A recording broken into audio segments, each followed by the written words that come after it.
Friends, अगर आप हमारे वीडियो को सबसे पहले देखना चाहते हैं तो अभी हमारे चैनल को सब्सक्राइब करें और बेल आइकन दबाएं। 108 बुद्धिजीवियों का आरोप। चुनाव से पहले फर्जी आंकड़ों में विकास दिखाना चाहते हैं मोदी। 100 से ज्यादा अर्थशास्त्रियों और सामाजिक विज्ञानों ने मोदी सरकार पर दखलंदाजी का आरोप लगाया है। उनका कहना है कि सरकार देश में आंकड़े एकजुट करने वाली एजेंसियों के काम में दखल दे रही है, जिसके कारण उनका नाम खराब हो रहा है। चुनाव से पहले कुछ ही हफ्तों पहले गुरुवार को देश विदेश के नामी 108 शिक्षाविदों ने इस लेटर पर हस्ताक्षर किए हैं। मोदी सरकार पर आंकड़ों को छिपाए या फिर उनके साथ हेरफेर के आरोप विपक्ष लगाता आ रहा है। कांग्रेस अध्यक्ष राहुल गांधी ने बीजेपी पर जॉब का डेटा दबाने और अर्थव्यवस्था को पिछली सरकारों से बेहतर प्रदर्शित करने के लिए आर्थिक विकास के आंकड़ों के कथित रूप से हेरफेर करने की बात कही है। शिक्षाविदों के बयान में कहा गया है कि आर्थिक आंकड़े नीति निर्माण के लिए महत्वपूर्ण है। यह जरूरी है कि डेटा के संग्रह और प्रसार से जुड़ी एजेंसियों को राजनीतिक दखलंदाजी से अलग रखा जाए ताकि विश्वसनीयता बनी रहे। नीति आयोग के सीईओ अमिताभ कांत ने ऐसे किसी भी आरोप को नकारा है। उन्होंने कहा है कि जॉब डेटा की हैंडलिंग में किसी भी प्रकार से राजनीतिक दखलंदाजी का सवाल ही पैदा नहीं होता। देश के प्रतिष्ठित यूनिवर्सिटी जवाहरलाल नेहरू यूनिवर्सिटी के प्रोफेसर रोहित आजाद ने स्टेटमेंट पर हस्ताक्षर किया है। उन्होंने कहा है कि डेटा को अकादमिक स्पिरिट में लिया जाना चाहिए, ना कि हमला करने के लिए। चुनाव किसी के भी पक्ष में हो, शिक्षा से जुड़े आंकड़ों के साथ गड़बड़ सहन नहीं की जा सकती। अगर आंकड़ों में सरकार की नाकामी का पता चलता है तो उन्हें दबाया नहीं जाना चाहिए। रोहित ने आगे बताया कि पिछले 50 सालों में बेरोजगारी अपने सबसे ऊंचे स्तर पर है। जेएनयू के प्रोफेसर जयंत घोष ने कहा है कि सरकार ने चुनाव के समय तमाम वादे किए थे जो शायद पूरे नहीं हो सके, चाहे वो जीडीपी डेटा हो या रोजगार का डेटा। सरकार जो नहीं दिखाना चाहती वह डेटा छिपा दिया जाता है। कह दिया जाता है कि सर्वे ठीक ढंग से नहीं किया गया। यह लेटर में लिखा कि आगे सरकार की उपलब्धियों पर संदेह करने वाली किसी भी सांख्यिकी गणना के तरीके पर सवाल उठाकर उन्हें दबाने की कोशिश की जाती है। नोटबंदी के दौरान सरकार ने यह कहकर अपने ऊपर से सभी सवालों से पीछा उड़ा लिया कि उनके पास आंकड़े नहीं हैं। हाल फिलहाल में मंत्रालय में से राफेल सौदे की फाइलें चोरी हो गई। भारतीय सांख्यिकी संस्थाओं का राजनीतिक फायदे के लिए इस्तेमाल होने से उनकी छवि पे संदेह हो रहा है। जनवरी माह में नेशनल स्टैटिस्टिकल कमीशन के एक्टिंग चेयरमैन पीसी मोहनन और सदस्य जैवी मिशाक्षी ने इस्तीफा दे दिया। उन्होंने यह कहकर इस्तीफा दिया कि बेरोजगारी को लेकर सरकार एनएसएसओ के आंकड़े जारी नहीं कर रही। 108 अर्थशास्त्रियों और सामाजिक विज्ञानों की सूची में पीसी मोहनन का नाम भी शामिल है। उन्होंने कहा कि हाल के घटनाक्रमों के मद्देनजर इन सभी प्रमुख लोगों की तरफ से दर्ज कराई गई आपत्ति बहुत ही सामयिक और प्रासंगिक है। यह महत्वपूर्ण है कि राजनीतिक दल इसे गंभीरता से लें। छत्तीसगढ़ 50 करोड़ के घोटाले के मामले में पूर्व सीएम रमन सिंह के दामाद के खिलाफ एफआईआर दर्ज। छत्तीसगढ़ में पूर्व मुख्यमंत्री रमन सिंह के दामाद डॉक्टर पुनीत गुप्ता के खिलाफ एफआईआर दर्ज हुई है। पुनीत गुप्ता पर 50 करोड़ रुपए के घोटाले का आरोप लगा है। Dau Kalyan Singh super speciality hospital के अध्यक्ष डॉक्टर के सहारे ने बताया है कि राज्य सरकार के निर्देशकों पर गठित एक ऑडिट समिति में पाया गया है कि डॉक्टर गुप्ता डीकेएस अस्पताल के निदेशक रहते हुए वित्तीय अनियमितताओं में शामिल थे। उच्च स्तरीय कमेटी की जांच रिपोर्ट में यह सामने आया है कि डॉक्टर गुप्ता ने स्टाफ की भर्ती, उपकरणों की खरीद व आउटसोर्सिंग में भारी गड़बड़ियां की हैं। साथ ही उन्होंने अपने लोगों को फायदा पहुंचाना चाहा है। डॉक्टर गुप्ता पर कॉन्ट्रैक्ट बेसिस पर नियुक्त करने के दौरान नियमों का उल्लंघन करने का भी आरोप लगाया गया है। शहर के additional superintendent of police ASP Praful Thakur ने कहा है कि उन्होंने डीकेएस सुपर स्पेशलिटी हॉस्पिटल के अधीक्षक डॉक्टर के सहारे द्वारा डॉक्टर गुप्ता के खिलाफ लिखवाई शिकायत को दर्ज कर लिया है। डॉक्टर गुप्ता पर आईपीसी की धारा 409, 420, 467, 468 और 120 बी के तहत केस दर्ज किया गया है और जांच जल्द ही शुरू कर दी जाएगी।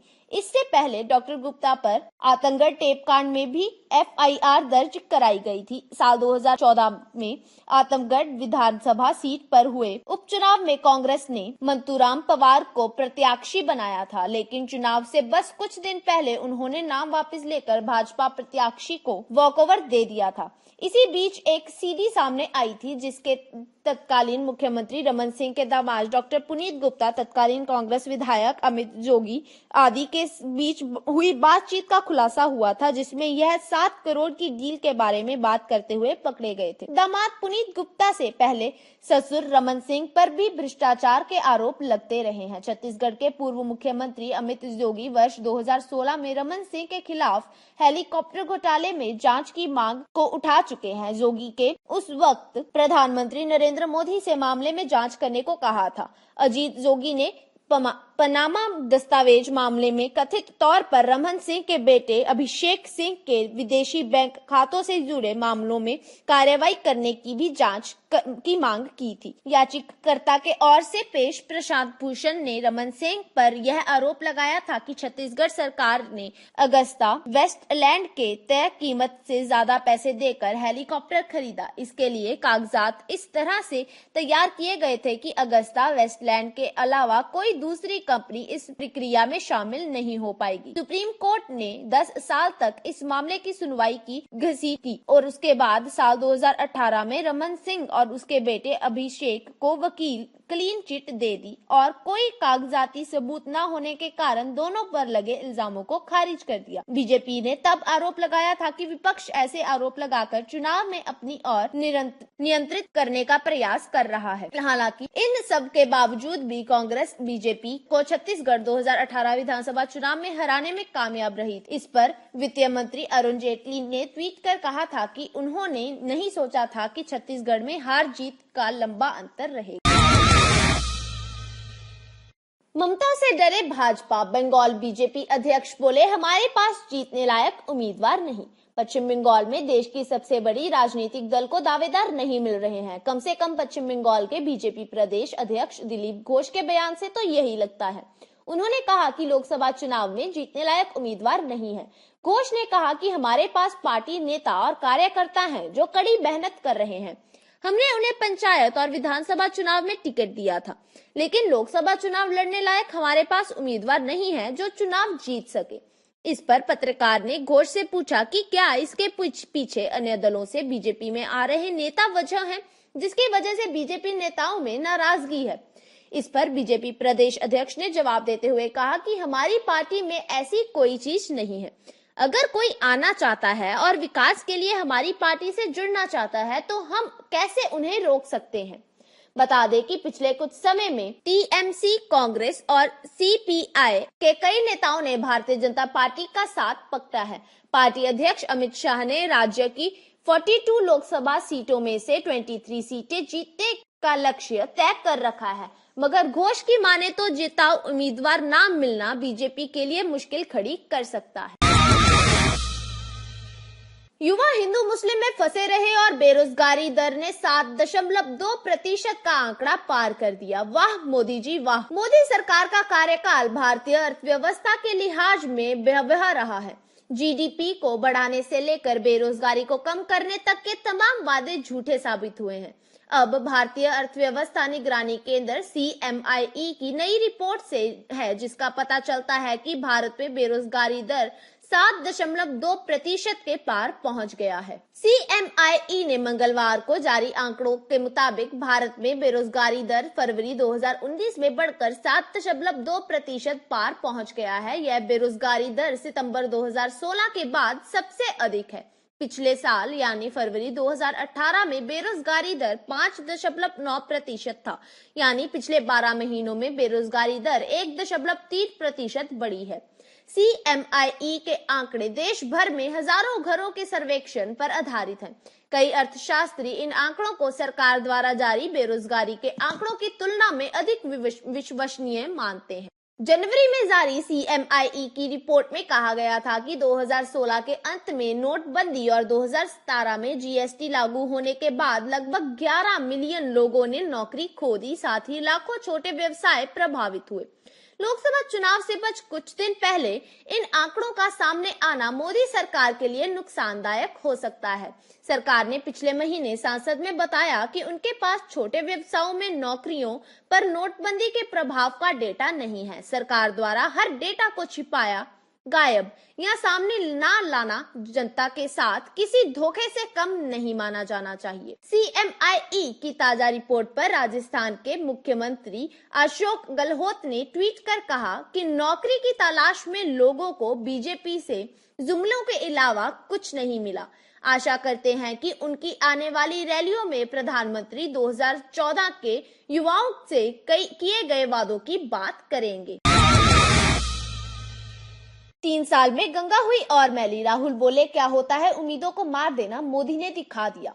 देश की सबसे बड़ी नदी गंगा की सफाई के लिए क्या क्या बातें नहीं हुई। गंगा को स्वच्छ बनाकर रहेंगे चाहे जो हो जाए। मोदी सरकार ने करोड़ों रुपए की स्कीम का पैसा फूंक दिया, मगर गंगा का पानी जिसे भारत में पूजा जाता है वो पहले से और मैला और प्रदूषित हो चुका है। गंगा के पानी में कॉलीफॉर्म बैक्टीरिया और BOD में भारी बढ़ोतरी हुई है। दरअसल गंगा के पानी की गुणवत्ता को नापने के 2 प्रमुख पैमाने होते हैं, जिसमें से दोनों खराब बताए जा रहे हैं। ऐसा नहीं है कि सरकार इसके लिए कुछ नहीं कर रही। सरकार ने नामिम गंगे नाम की एक योजना के तहत गंगा को साफ करने का पूरा प्लान बनाया था, मगर 20,000 करोड़ रुपए की नामिम गंगे स्कीम अपने लक्ष्य को पाने में विफल होती नजर आ रही है।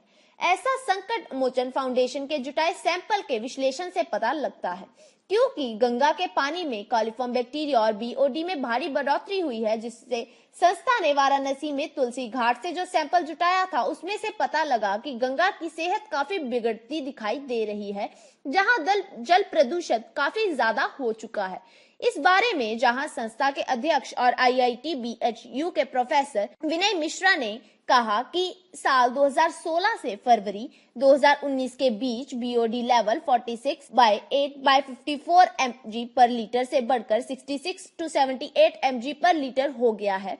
डिजॉल्व्ड ऑक्सीजन DOG 6 mg पर लीटर या इससे ज्यादा होना चाहिए। इस अवधि में इसका स्तर 2 to 4 mg पर लीटर से घटकर 1/4 mg पर लीटर रह गया है। कॉलीफॉर्म बैक्टीरिया की आबादी भी पानी में बढ़ गई है।